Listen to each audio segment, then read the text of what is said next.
So after Batman escapes, the Penguin complains about, that killing him.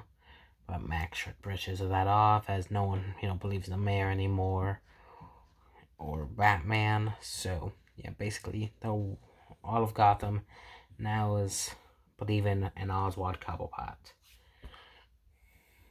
Bruce, who sees this, has a plan to destroy Oswald and his plans. As he recorded some of the dialogue he said during the Batmobile chase. So he and Alfred gets down to the Batmobile. I mean the Bat Cave, sorry about that, but the Bat Cave, and their plan is to basically dub the Penguin's current talking about with what he said yesterday. As everyone's cheering on the Penguin and his plan, he's able to dub his voice and reveal what he truly thinks of Gotham and everything else. Then they turn on him, knowing that he's a traitor now. So after seeing that, they all boo him, throw food at him, and the Penguin, upset about this, starts shooting back and escapes back into the sewers. As he's seen that has failed, he has a new plan now, or going back to his plan he already had, is to take all the first sons of Gotham into the sewers and drown them. Very cruel. And when one of the clowns, criticizes this, he shoots him dead. So then Bruce gets invited to this Max Shreck annual ball. First declines, but decides to go, thinking Selina Kyle might be there. So he goes, and she is there. Then they start dancing. And, wondering, yeah, it's a nice dance, if I had to say. Both talking about, what happened last night, why, why they left, basically being okay with what happened, them dancing. And then Selina reveals what her true plans are now. She plans to kill Max Shreck there. And Bruce obviously not with that idea. Tries to talk some sense in her, as you could tell Selina doesn't know who she is anymore. As you could tell, she's slowly losing more of her sanity. Then they kiss, and they see the mistletoe, and they both repeat the words the other person said, revealing their identities. Before they have a chance to speak, about that whole scenario, the Penguin comes out of nowhere with his plans, revealing what he's going to do. Then he originally plans to kidnap Max Shreck's son, Chip, but Max Shreck, in his only one moment of grace, pleads for the Penguin to take him instead, mainly because he has more reason to, which he does. So then the Penguin then, kidnaps Max Shreck, then explains his plan and everything, and how celebrate, I guess. But yeah. So as that plan is coming along, Batman, of course, stops them and gives a note to the monkey saying they will not be able to attend. Batman. So after that plan fails for the Penguin, he now plans to blow up Gotham with having his penguins with rockets going forth into the in the middle of Gotham to blow it all to hell. So Batman in his Bat submarine must stop him, which he will. So he tries to figure out, him and Alfred, trying to send the coordinates differently. And that's hard for him to do. So they figure it out, only with seconds remaining. But they're able to figure it all out, send the coordinates to a different route. And they do. The Penguin, realizing that that plan has also failed and the Batman is coming his way, everyone abandons him. And with no one else to go to, he also tries to escape with his ducky boat. And Max Shrek trying to get the monkey to give him the key so he can escape as well. So as the Penguin tries to escape, Batman catches him and destroys the boat. And when he gets out, he can't find the Penguin. Then he's on top of the, the bat, submarine, I think. Yeah. So he's on that, fighting him, claiming he's a genuine freak and he has to wear a mask. Then Batman, gets the Penguin off of him. Then the Penguin plans to have like a knife fight with him, like, he brings, or like a umbrella fight. But Batman then reveals where the coordinates were sent at the place where the Penguin, basically called home. Realizing that, he tries to attack him, but that fails. But he's able to control the remote, which he presses, and all the rockets go up, destroying everything in his path. But then a bunch of bats come out of the submarine and attack the Penguin, which leads to him falling into that chemical waste in the water, which, yeah, definitely brutal. Max Shrek, who was able to get a hold of the keys from the monkey, tries to escape too, but Catwoman finds them and catches up to Max Shrek, which he falls in the river or the water and sees that, dead clown and sees the gun, which he uses. Batman, who's still seeing the whole, that whole park or zoo blow up. Catwoman finally gets a hold of Max Shrek, who he says he can give her anything he wants. But of course, against that, she only wants to kill him now. And Batman, seeing this now, trying to basically, first he uses, one his bat, probably, he uses and gets to them and confront Max Shrek, claiming he's going to jail, but Catwoman, against it, saying the law doesn't apply to people like him or them.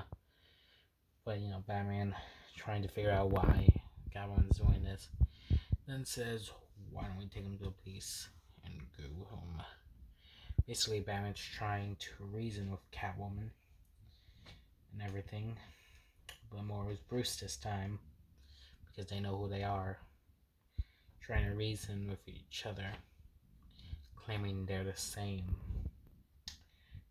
And yeah, it's definitely one of the more interesting scenes. I actually really like that scene. Then Bruce, in his last attempt to, try to, have, it's the last thing he tries to do is remove his mask. He'll try to make peace with everything. And, try to get Selina to do the right thing. But she does not. She uses, her claws to scratch Bruce's face. And Max Shrek, realizing that Selina's Catwoman and Bruce Wayne's Batman, yeah. Now his plan is to kill both of them. He thinks he got Bruce done, so basically wanting Max Shrek to try to seeing if he has enough to do it. He started shooting her a bunch of times, which Selina sees as lives. And where it looks all is done for, he runs out, his gun runs out of bullets, but she just laughs like an insane person. Basically, by this point, she's lost what's left of her sanity.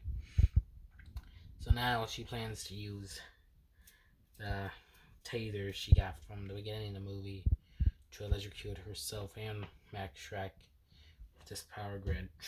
Then he goes off, was believed to be killing both of them. Batman can only witness, can't do anything at the moment.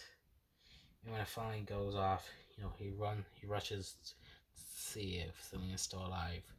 Then the Penguin rises from that gunk, from the toxic water, and where I guess he had a bunch of it in. I guess since he was in there so long and had a lot of it in his mouth, like it's just very heavily. Like, I mean, you could just tell he's dying. Like, so that's the last attempt to do anything before he dies. He tries to kill Batman, but he uses an umbrella. It doesn't work, and Batman, he's trying to find Catwoman, but only finds Max Shrek, who's now dead, with his whole face being fried. So the Penguin's umbrella thing didn't work, and he claims that he will kill him momentarily, but first he needs basically ice water, and falls. So coming to his injuries, falls and dies. And the Penguins, who I guess have witnesses as well, give him a funeral. And that's honestly one of the best scenes in the movie as well. It was a sad scene because we actually have some sympathy for him, but due to what happened to him, because he never had a chance. And watching the Penguins, put him in the water is definitely a sad scene.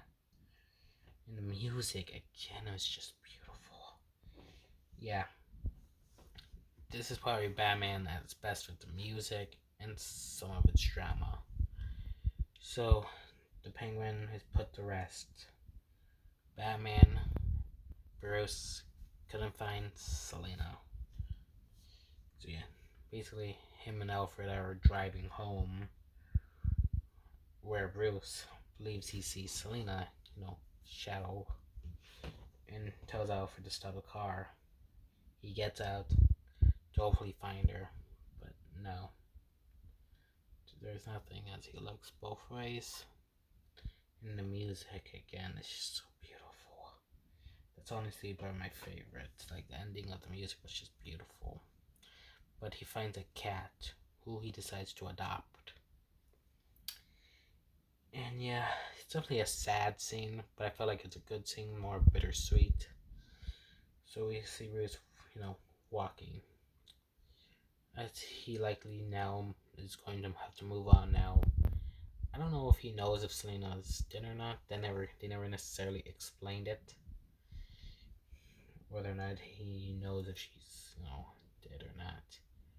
I'm guessing he probably still believes it.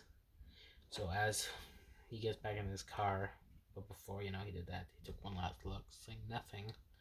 So he gets in, Alfred drives off, and, Bruce just thinking, I guess.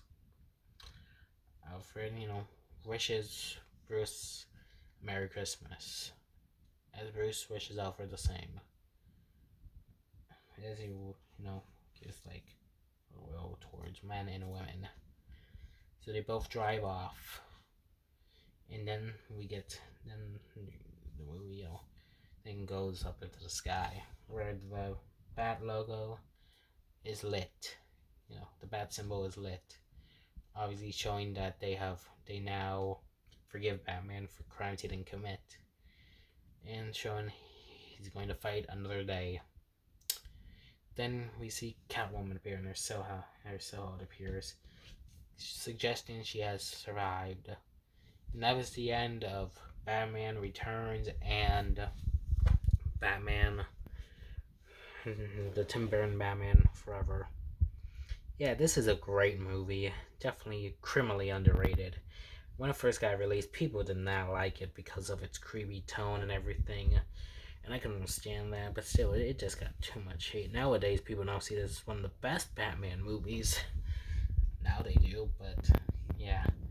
This movie deserved more respect than it got. But in the end, it was definitely a beautiful movie that definitely deserves more respect. But in the end, it's definitely my favorite Batman movie personally. But in the end, hopefully, I do wish one day we get to see, what happened with Michael Keaton's version and everything. And, because I do not consider Val Kilmer's or George Clooney's canon to his Batman. Still, we can only wonder what happened. So, I have now reviewed all the Batman anthologies and the original two with Batman 1966. As I said, I would likely do a quick mention of the trilogies when I get the chance, and I might. So, I'll see you, whoever subscribes to me, later.